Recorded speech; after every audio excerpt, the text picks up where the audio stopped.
Hello बच्चों, आज हम क्लास 12th के अगले टॉपिक पर फलन पर बात करने जा रहे हैं। फलन जो है हमारा, सबसे पहले देखते हैं फलन होता क्या है। फलन फंक्शन, फंक्शंस, ठीक है। तो फंक्शन किसे कहते हैं? तो फंक्शन जो होता है एक सेट से दूसरे सेट पर, ध्यान से देखना, एफ जो होता है एक सेट से दूसरे सेट पर, एक सेट के एलिमेंट को दूसरे सेट के एलिमेंट से इस प्रकार से संबंधित करता है, किसी नियम के थ्रू क्या कर देता है, संबंधित कर देता है। नियम कैसा होना चाहिए? यूनिक होना चाहिए, कि मतलब ए का प्रत्येक एलिमेंट बी के किसी न किसी एक एलिमेंट से किसी नियम के थ्रू क्या हो, संबंधित हो। ए का कोई भी एलिमेंट छूटना नहीं चाहिए, ठीक है। तो इस प्रकार से जब कोई संबंध प्राप्त होता है तो उसे हम क्या कहते हैं? फलन कहते हैं, ठीक है। ए का कोई एलिमेंट छूटना नहीं चाहिए, ये चीज ध्यान रखना। ए का प्रत्येक element, for every A belongs to A का प्रत्येक एलिमेंट बी से संबंधित, मतलब बी के किसी न किसी एलिमेंट से संबंधित होना चाहिए। For every A belongs to a b, ठीक है। ए बी बिलोंग करना चाहिए कहाँ? अगर कोई फलन आर ले लेते हैं तो वहां पर, ठीक है, जहां बी क्या है, बी क्या है, जहां बी बराबर एफ है, बी बराबर एफ है, ठीक है। तो इस प्रकार का कोई संबंध होता है कि ए का प्रत्येक एलिमेंट बी के प्रत्येक एलिमेंट, मतलब बी के किसी न किसी एक एलिमेंट की इमेज हो, जहां बी बराबर क्या होना चाहिए, एफ ए होना चाहिए। तो हम इस एफ को क्या कहते हैं कि यह क्या है? फलन है। ए यूनिक होना चाहिए, ये वाला बी जो है कैसा होना चाहिए? यूनिक होना चाहिए, मतलब ए की कैसी इमेज मिलनी चाहिए? यूनिक इमेज मिलनी चाहिए। ए की दो इमेजेस नहीं हो सकती हैं। कहने का मतलब ए बराबर, ए संबंधित हो बी से, ए बी भी बिलोंग करे आर में, और ए सी भी बिलोंग करे कहाँ? आर में। या बी और सी, मतलब ए कहाँ से संबंधित है? ए रिलेट कर रहा है बी से और ए रिलेट कर रहा है सी से। ऐसा नहीं होना चाहिए। ए रिलेट करे बी से, ए रिलेट करे सी से, तो और तथा यहाँ से क्या पता चले हमें कि बी इक्वल नहीं इक्वल है सी के, तो ये हमारा एफ जो है उस समय फलन नहीं होगा, ठीक है। तो फलन होने के लिए पहली कंडीशन ये होती है कि प्रत्येक एलिमेंट की इमेज कैसी होनी चाहिए? यूनिक होनी चाहिए, ठीक है। अब इसके हम कुछ भागों पर बात करते हैं।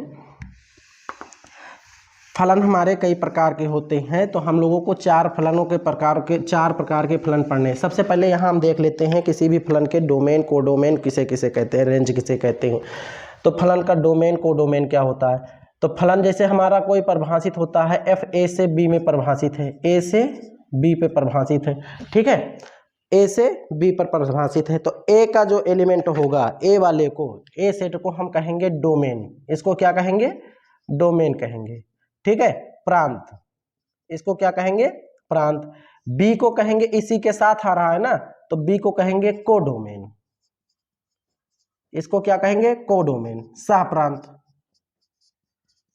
ठीक है। और ए का एलिमेंट बी के जितने एलिमेंट से संबंधित है, ए का एलिमेंट बी के जितने एलिमेंट से संबंधित है, जरूरी नहीं है पूरा का पूरा हो, तो जितने एलिमेंट से संबंधित है, तो मतलब उसको हम लिख रहे हैं एफ ए। सबसेट किसका है? ये बी से है, बी का है। एफ ए जो ए का जितना एलिमेंट बी के एलिमेंट से संबंधित है उसको हमने एफ ए लिखा, तो एफ ए जो सबसेट है किसका? बी को। तो इस ए को हम कहेंगे रेंज। इसको क्या कहेंगे? रेंज, परिसर, ठीक है। इसको हम चित्र के थ्रू भी समझ सकते हैं। जैसे देखो हम चित्र बना रहे हैं, एक सेट ए ले रहे हैं, एक सेट बी ले रहे हैं। ये हमारा सेट ए है, ये हमारा सेट कैसा है? बी है, ठीक है।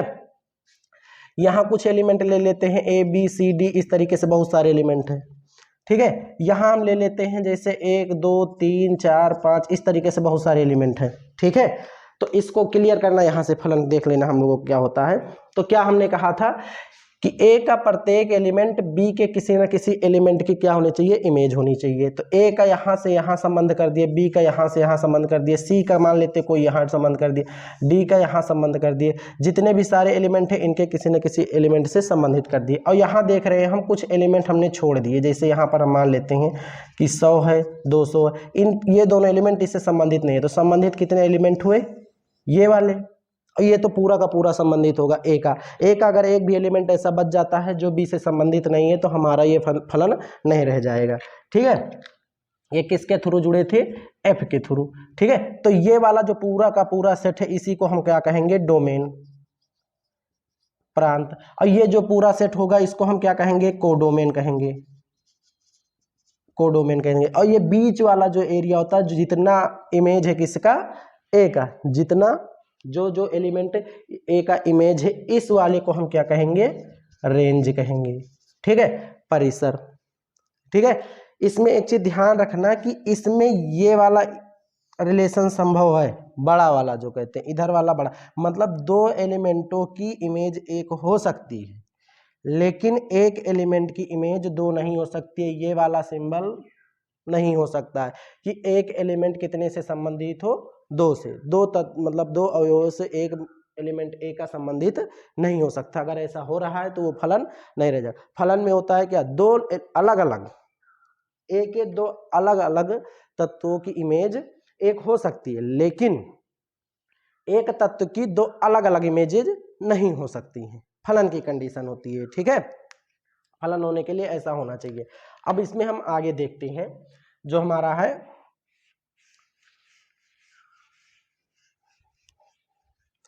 इसके आगे हमारा आता है एक एकी, अंतःक्षेपी, बहु एक, आच्छादक, ये सब आते हैं। तो सबसे पहले हम लोग देखते हैं एक एकी। एक एकी, एक एकी, एक एकी फलन, इसी को कहते हैं one one function, one one function. ठीक है, इसको ध्यान देना है जो लिखा गया है, वन वन फंक्शन मतलब एक सेट ए ले ले, एक सेट बी ले ले, ए ले लिया, एक सेट क्या ले लिया, बी। यहां से कोई एक फलन हमने डिफाइन कर दिया, क्या, एफ, ए से बी पर एक फलन हमने डिफाइन कर दिया एफ। इधर एलिमेंट ले लेते हैं, इधर एलिमेंट ले लेते हैं। ठीक है, तो हमें क्या करना है, वन वन फंक्शन देखना है कि वन वन फंक्शन क्या होता है। फलनों के प्रकार में हम लोग पढ़ रहे हैं। ठीक है, तो वन वन फंक्शन कैसा फंक्शन होगा कि जिसमें एक के प्रत्येक एलिमेंट की इमेज अलग अलग हो। ठीक है, तो इस प्रकार का फलन हमारा कैसा होगा, एक एक ही फलन, मतलब एक की इमेज एक ही मिले, दो की इमेज अगर डी मिल गई, तीन की इमेज बी मिल गई, चार की इमेज, मतलब इधर के किसी भी दो एलिमेंटों की इमेज सेम ना प्राप्त हो। तो इस प्रकार का फलन हमारा कैसा होगा, एक एक ही फलन होगा। ठीक है, कहने का मतलब ये है कि इसको हम देख सकते हैं कि अगर दो एलिमेंटों की इमेजेस बराबर हों, ठीक है, दो एलिमेंट इमेज को हम किससे लिखेंगे, fx1, fx1 बराबर है fx2 के, fx1 बराबर है fx2 के, कि x1 एक एलिमेंट है, x2 एक एलिमेंट है, इसकी इमेज हम लेकर चल रहे हैं, fx1 बराबर है fx2 के, तो ये इंप्लाइज करना चाहिए x1 बराबर हो x2 के। मतलब दो एलिमेंटों की इमेजेस तभी बराबर हो सकती हैं जब वो एलिमेंट भी कैसे हो, बराबर हो। तो ये एक ही हो गया ना, तो इस प्रकार का फलन हमारा कैसा होगा, एक एक ही फलन होगा। दूसरे में ये देख सकते हैं पहली कंडीशन ये, और x1 बराबर ना हो x2 के, दो एलिमेंट हम एक ले ले जो आपस में बराबर नहीं है, तो ये इंप्लाइज करना चाहिए कि fx1 बराबर नहीं हो fx2 के। ठीक है, तो इस प्रकार मिल जाता है, तो हमारा ये फलन कैसा हो जाएगा, एक एक ही फलन हो जाएगा। समझ में आया। अब अगला हम चेक करते हैं, दूसरा होता है हमारा बहु एक फलन। क्या होगा, बहु एक फलन, बहु एक फलन, बहु एक फलन, इसको हम लिखते हैं many one function, many one function, many one. जैसा देखो शब्द से ही क्लियर है, मैनी वन, बहुत सारे को एक पर ही लेकर कर जाए। ठीक है, तो ऐसा फलन इस तरीके का फलन होगा, ए ले लेते हैं इधर, बी ले लेते हैं इधर, 1 2 3 4 ए बी सी डी, इस तरीके से दो फंक्शन ले लिए। तो इसमें कम से कम एक ऐसा पेयर मिल जाए जिसमें दो एलिमेंटों की इमेज क्या हो जाए, एक हो जाए। कम से कम एक ऐसा हो एलिमेंट, कम से कम दो एलिमेंट ए में ऐसे हो जिनकी इमेज क्या हो जाए, एक हो जाए, तो इस प्रकार के फंक्शन को हम कैसा कहेंगे, बहु एक फलन कहेंगे। ठीक है, इस प्रकार के फंक्शन को हम कहेंगे मैनी वन फंक्शन। कहने का मतलब ये है कि fx1 बराबर हो fx2 के, fx1 बराबर ना हो अगर fx2 के, ठीक है, fx1 बराबर हो fx2 के, तो ये जरूरी नहीं, ये इंप्लाइज कर दे कि x1 बराबर नहीं है x2 के, या x1 बराबर नहीं है x2 के, तो इंप्लाइज कर दे fx1 बराबर है fx2 के। ये समझना क्या कह रहा है कि ये फलन कह रहा है कि दो एलिमेंटों की, ये x1 x2 हमारे कहाँ से बिलोंग कर रहे हैं, ऐसे कर रहे हैं, ठीक है, दो एलिमेंटों के इमेजेस बराबर हैं, तो वो ये इंप्लाइज कर दे क्या कि दोनों एलिमेंट बराबर नहीं है, या दो एलिमेंट बराबर नहीं है तो ये इंप्लाइज कर दे कि उनके इमेजेस क्या हैं, बराबर, मतलब एक दो एलिमेंट की इमेज क्या मिल रही है, एक मिल रही है। तो इस प्रकार का फलन हमारा कैसा होगा, बहु एक फलन होगा। ठीक है, अब हम लोग अगला देखते हैं। अगला हमारा होता है आच्छादक है और अंतःक्षेपी है। आच्छादक फलन और अंतःक्षेपी फलन। आच्छादक फलन क्या फलन होता है, सबसे पहले आच्छादक देखते हैं। आच्छादक फलन onto function, onto functions, onto का मतलब पूरा का पूरा, ठीक है, वो अभी जो एक एक ही और अंतःक्षेपी एक एक ही पढ़े और बहुएक पढ़े, ये दोनों थे डोमेन से संबंधित। अब ये आच्छादक पढ़ेंगे और अंतःक्षेपी पढ़ेंगे, ये दोनों होंगे कोडोमेन से संबंधित। मतलब इसमें क्या आता है, एक भी ऐसा फलन ना हो, मतलब ए अगर एक सेट है, बी अगर एक सेट है, ए बी सी डी ले ले, 1 2 3 4 ले लेते हैं, ये इस तरीके से संबंधित हो जाए। किसी भी नियम के थ्रू इस तरीके से अगर कोई फंक्शन डिफाइन कर दे ऐप में कि बी का प्रत्येक एलिमेंट, ध्यान से सुनना, बी का प्रत्येक एलिमेंट ए के किसी न किसी एलिमेंट की इमेज जरूर हो, बी का प्रत्येक अवयव ए के किसी न किसी अवयव का प्रतिबिंब जरूर हो, तो इस प्रकार का फंक्शन हमारा कैसा होगा, आच्छादक फंक्शन होगा। ठीक है, कहने का मतलब बी में कोई भी एलिमेंट ऐसा नहीं होना चाहिए जो ए का प्रतिबिंब ना हो। ठीक है, तब हम इसे कहेंगे आच्छादक फलन। ठीक है, आप लोगों तो अंतःक्षेपी तो ऐसे ही कुछ अनुमान लग गया होगा। तो अंतःक्षेपी क्या होता है, अंतःक्षेपी इनटू फंक्शन, इनटू फंक्शन, ये क्या होता है कि कम से कम एक एलिमेंट बी में ऐसा हो जाए जो ए के एलिमेंट का प्रतिबिंब ना हो, एक हो या एक से अधिक हो। ठीक है, यहाँ से यहाँ अगर हम एफ डिफाइन कर रहे हैं, ये ए हमारा, ये बी है, ए बी सी डी 1 2 3 4, तो मतलब कम से कम एक एलिमेंट ऐसा हो जाए जो बी का एलिमेंट, जो बी का प्रतिबिंब ना हो। तो 4 यहाँ बच गया ना, तो 4 वाला तत्व ए से किसी से संबंधित नहीं है, मतलब 4 की कोई पूर्व प्रतिबिंब नहीं मिल रहा है, पहले किसी का प्रतिबिंब ए नहीं है, तो इस प्रकार का फलन हमारा कैसा होगा, अंतःक्षेपी फलन होगा। ठीक है, तो इस प्रकार से हम चारों फलनों को पढ़ लिए कि एक एक ही किसे कहते हैं, जिसमें ए का प्रत्येक, ए के प्रत्येक एलिमेंट की इमेज एक एक मिले। बहुएक किसे कहते हैं, जिसमें एक के किन्हीं दो एलिमेंटों का, कम से कम दो एलिमेंटों की इमेज एक ही हो। आच्छादक किसे कहते हैं, जिसमें ये डोमेन, ये कोडोमेन से संबंधित बी का प्रत्येक एलिमेंट ए के किसी न किसी एलिमेंट की इमेज हो। ठीक है, अंतःक्षेपी कहते थे कि जिसमें एक बी का कोई भी, मतलब कोडोमेन का कम से कम एक एलिमेंट हो जो ए से ए की इमेज ना हो, तो इस प्रकार का हमारा कैसा होता था, अंतःक्षेपी। ठीक है, अब हम उदाहरण के थ्रू इसको समझते हैं। एक उदाहरण से हम देखेंगे, हम लोगों को क्वेश्चन है, पहला क्वेश्चन है कि f R to R, f कहाँ से डिफाइन है, रियल नंबर से रियल नंबर पर, एफ आर टू आर इस प्रकार परिभाषित है, इस प्रकार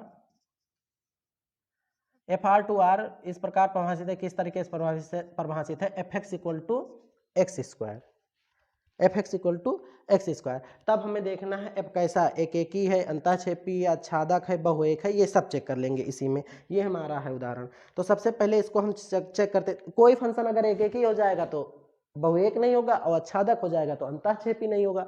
इस तरीके से हम चेक कर सकते हैं। ठीक है, तो देखो इसका हम हल निकालते हैं। तो पहले चेक करते हैं एकेकी या अंतःक्षेपी,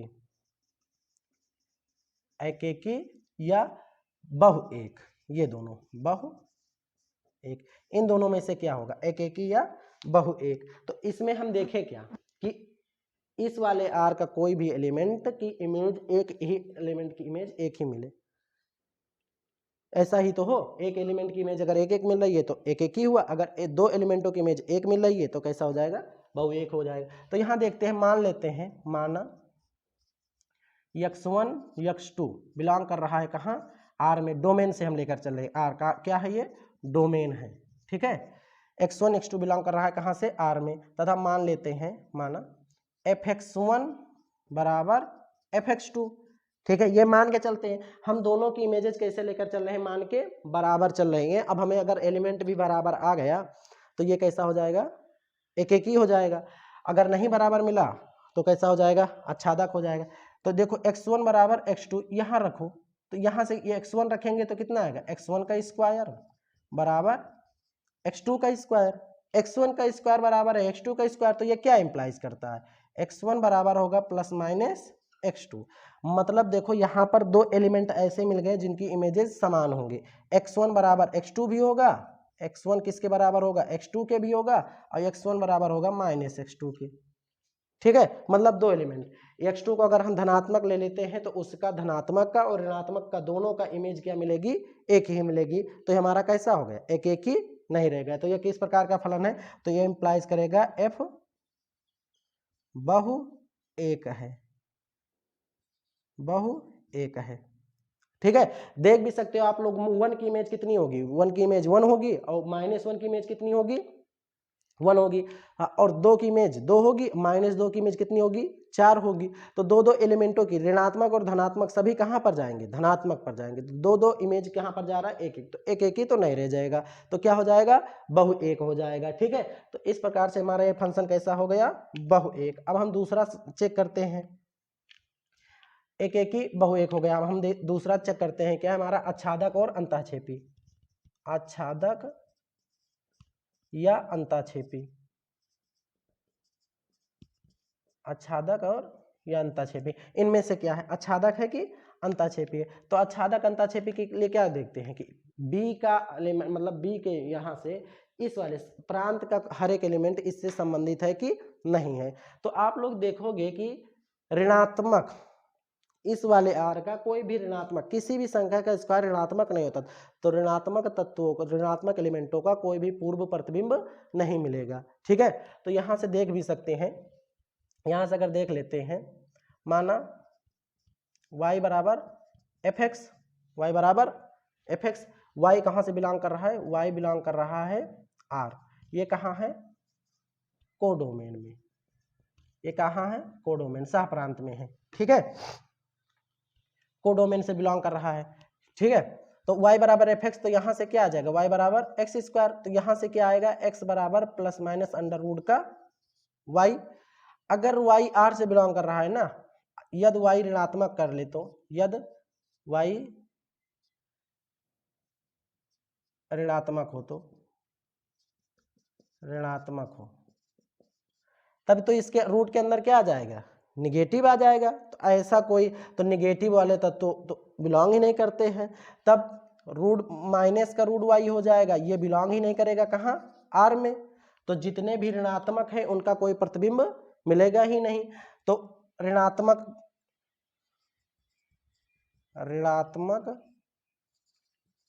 अवयवों का पूर्व प्रतिबिंब नहीं होगा, पूर्व प्रतिबिंब नहीं होगा, ऋणात्मक अवयवों का पूर्व प्रतिबिंब नहीं होगा। जब पूर्व प्रतिबिंब ऋणात्मक अवयवों का नहीं मिलेगा तो बहुत सारे रियल नंबर में कितने होते हैं, अनंत होते हैं ऋणात्मक, तो अनंत तत्वों का पूर्व प्रतिबिंब भी नहीं मिलेगा। तो हमारा ये फंक्शन कैसा हो जाएगा, बहु एक।